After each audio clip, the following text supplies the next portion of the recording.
રાજકોટમાં પઠાણે ઉઘરાણી કરનાર 5 શખ્સોની ધરપકડ. યુવકે 40% વ્યાજે 1 કરોડ લીધા હતા. 55 લાખ ચૂકવ્યા છતાં આરોપીએ 10 કરોડની કરી માંગ. રકમ પરત ન આપતા યુવક સહિત અન્ય લોકો પર કરાયો હુમલો. રાજસ્થાનના ભીલવાડામાં તસ્કરોએ જ્વેલર્સમાં કરી ચોરી. મોડી રાત્રે તસ્કરોએ લોખંડના સળિયાથી દુકાનનું શટર ઊંચું કરીને પ્રવેશ કર્યો. તસ્કરો લાખો રૂપિયાના સોના ચાંદીના દાગીનાની ચોરી કરીને થયા ફરાર. રાજસ્થાનના જયપુરમાં એકસાથે 4 દુકાનોના તૂટ્યા તાળા. સાઈપુર બસ સ્ટેન્ડ પાસે તસ્કરોએ મચાવ્યો તરખાટ. 2 યુવકો દુકાનનું શટર તોડીને અંદર પ્રવેશ કરતા સીસીટીવીમાં કેદ થયા. 4 દુકાનોમાંથી રોકડ અને માલ સામાનની કરી ચોરી.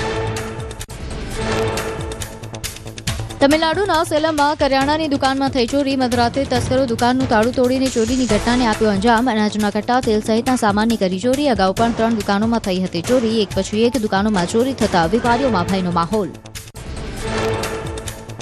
અમદાવાદના વેજલપુરમાં અસ્થિર મગજના યુવકે પાડોશીને મારી છરી. ઘરમાં ગેસ સિલિન્ડર લીકેજ કર્યું. ગેસ લીકેજ અને હુમલાની ઘટનામાં પોલીસ અને ફાયર વિભાગ દોડતું થયું. અસ્થિર મગજના વ્યક્તિને લઈ જવાયો પોલીસ સ્ટેશન.